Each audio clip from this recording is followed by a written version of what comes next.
Angling Darmo akan turun mencari wadah lagi, akan turun ke bumi untuk bingkas karyo atau bungkas karyo, atau untuk numpes hal-hal yang dimiringkan oleh anak cucu. Angling Darmo mengambil alih peran ya, mengambil alih peran oleh para pendeta-pendeta, oleh para kiai-kiai, mohon maaf, oleh para dukun-dukun, oleh para biku-biku yang mohon maaf membohongi dirinya sendiri.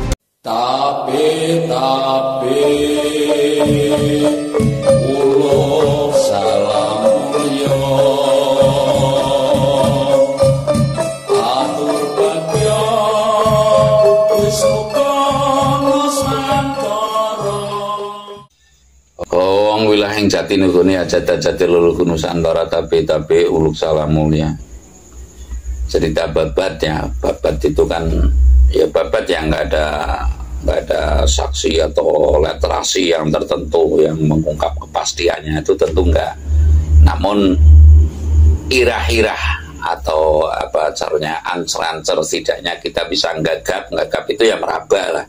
Tapi bukan meraba sekali dengan meraba-raba itu sudah beda gitu loh.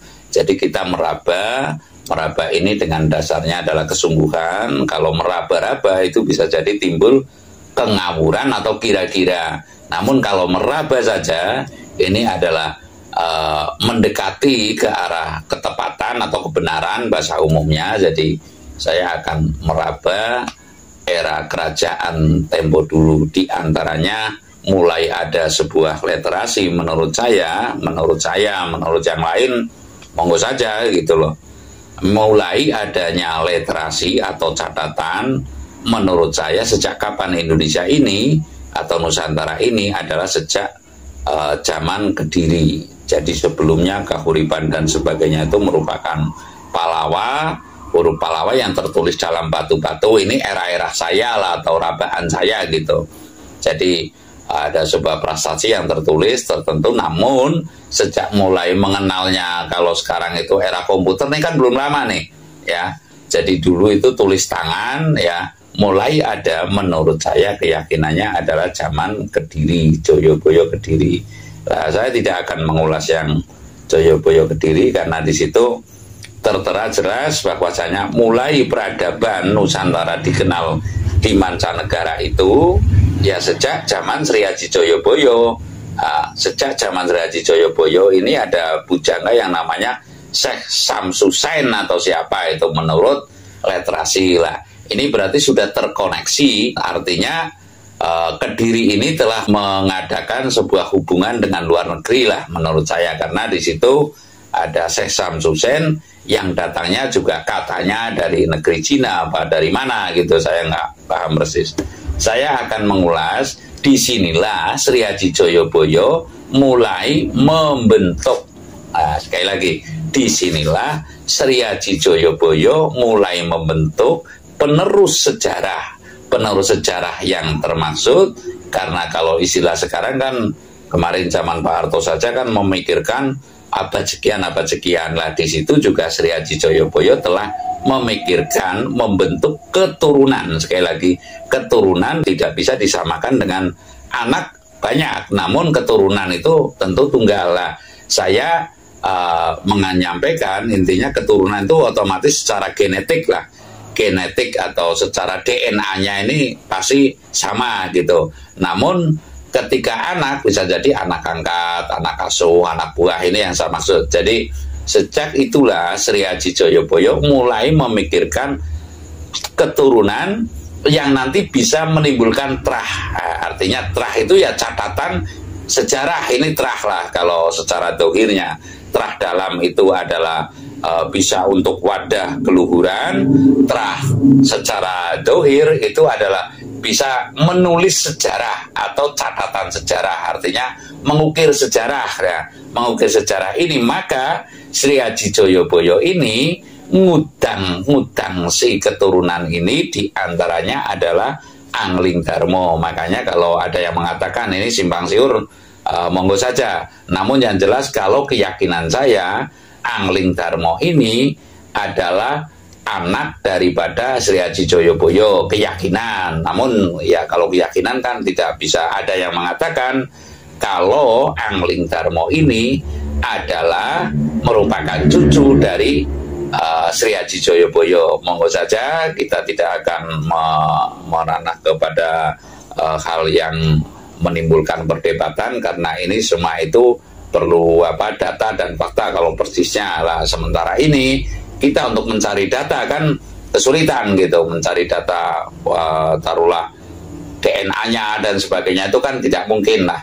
Jadi saya mengatakan Sri Haji Joyoboyo ini ngutang itu yang mendambakan kepada keturunan yang namanya Angling Darmo. Dan Angling Darmo ini, mengulas jejak Angling Darmo dalam kali ini saya betul-betul ya, Angling Darmo karena anak di gudang itu tidak cuma pengisian secara lahir, namun pengisian secara batin. Artinya pengisian secara batin ya diulah kridane rasa pangrasa, rasa rumangsa, rasa pangrasa, sehingga dia itu atau si Angling Darmo ini betul-betul bisa menjadi wadah. Sekali lagi, Angling Darmo ini betul-betul bisa menjadi wadah apa yang dimaksud oleh Sri Haji Joyoboyo. Lah saya akan mengulas jejak Angling Darmo ini di antaranya keturunan tanah Jawa yang mengawali bisa berkata-kata dengan bil goib, termasuk dengan binatang, termasuk juga dengan tumbuhan. Ini adalah Angling Darmo. Lah Angling Darmo ini raja kerajaan apa? Karena dia adalah anak daripada Sri Haji Joyoboyo, dikasih belahan sebuah wilayah untuk diratoni atau dikuasai atau diwenangke mengatur wilayah itu, namanya Malowopati atau ada yang mengatakan Malwatpati. Lah ini di mana? Di Pati, kalau nggak keliru itu di Desa Malwat, Kecamatan Sukolilo, Kabupaten Pati, Jawa Tengah. Lah saya juga pernah ke sana tapi ya agak ingat-ingat lupa lah. Namun yang jelas saya menceritakan ini nggak bohong, belum pernah ke sana, nggak ke sana. Saya demi Tuhan sudah pernah ke sana lah. Yang saya maksud cerita kepada ulasan ini adalah yang pertama bisa imbal wacono dengan adanya hal kesimpang siuran kemarin ini, tukang sulap mengaku dukun umpamanya, atau dukun mengaku tukang sulap dan sebagainya. Nah, saya akan mengulas hal ini. Jadi yang mengawali kita itu bisa berhubungan dengan hal yang gaib, artinya betul-betul real dalam melakoni hal yang gaib, hal kegaiban, kecuali pengecualian Haji Saka ini beda lagi. Nanti mungkin saya akan ulas tersendiri. Jadi yang pertama, raja mengenali gaib adalah Raja Angling Darmo di Kerajaan Malowopati kalau nggak keliru. Lalu sekarang lebih dikenal desanya itu Desa Malwat, kecamatannya Sukolilo, ya, Kabupaten Pati, Jawa Tengah. Lah monggo ditafsir. Sukolilo ya jelas suka kepada kerelaan. Lah orang sekarang kerelaannya hanya kebanyakan di bibir saja, tidak semua saya mengatakan. Lah bagaimana mungkin sekarang akan bisa mengenali hal yang gaib? Otomatis dengan tidak ada nada kerelaan atau nada kerelaan yang di bibir saja, tentunya tidak mungkin akan bisa menggapai kepada tatanan bil gaib. Lah pentingnya ini yang saya maksud, saya mengulas, ulasan saya ini adalah mari kita kembali kepada ingatan kita, jangan hanya kepada prospek kemajuan yang hanya teknologi, namun kekuatan leluhur kita ini atas kemampuannya berhubungan dengan hal yang gaib ini tentunya patut juga kita dalami, patut juga kita seimbangkan dengan lajunya teknologi, sehingga tidak ada lagi hal-hal seperti Marcel dan Gus Samsudin kayak kemarin. Lah ini kan malu-maluin negara kita. Emang kita semua tidak dipantau oleh media mancanegara, kita ini dipantau. Lah kalau kejadiannya demikian adalah memalukan. Lah dalam hal ini saya akan lebih cenderung memberikan ulasan tentang jejak Angling Darmo. Inilah yang perlu kita jejaki, kita ulas kembali bahwasanya sejauh mana kegaiban ini orang Jawa ini punya Angling Darmo, ya, yang jelas bisa cara anunya itu membedah nukat gaib. Nukat gaib ini ya berbicara dengan binatang, bisa sungguhan, bukan berarti kita meniru atau akal-akalan, itu enggak lah. Ini yang perlu kita ulas, dan yang lebih penting lagi dalam hal ini saya akan mengatakan kelihatannya Angling Darmo ini karena kondisinya telah demikian akan kemungkinan besar ya akan kembali ke bumi dan tentunya mencari wadah atau menitis. Artinya saya dalam hal ini karena carut mautnya kondisi manusia gaibannya di lisan saja tapi tidak ada yang mau melakoni, kelihatannya Angling Darmo akan turun mencari wadah lagi, akan turun ke bumi untuk bingkas karyo atau bungkas karyo atau untuk numpes hal-hal yang dimiringkan oleh anak cucu. Lah karena dimiringkan tentunya Angling Darmo mengambil alih peran ya, mengambil alih peran oleh para pendeta-pendeta, oleh para kiai-kiai, mohon maaf, oleh para dukun-dukun, oleh para para biku-biku yang mohon maaf membohongi dirinya sendiri. Saya nggak mengatakan membohongi yang lain,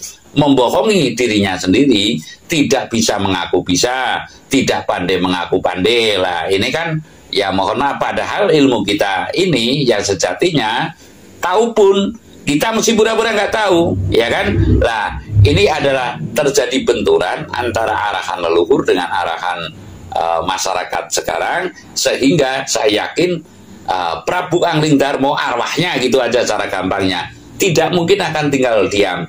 Beliau saya meyakini akan turun dan mengambil salah satu keturunannya atau terahnya yang bisa untuk dia mapan dan nanti akan mengambil peran kegaiban, artinya penjelasannya, dan dia sungguh-sungguh akan menjelaskan kegaiban dan membuktikan kegaiban. Saya rasa demikian, terima kasih.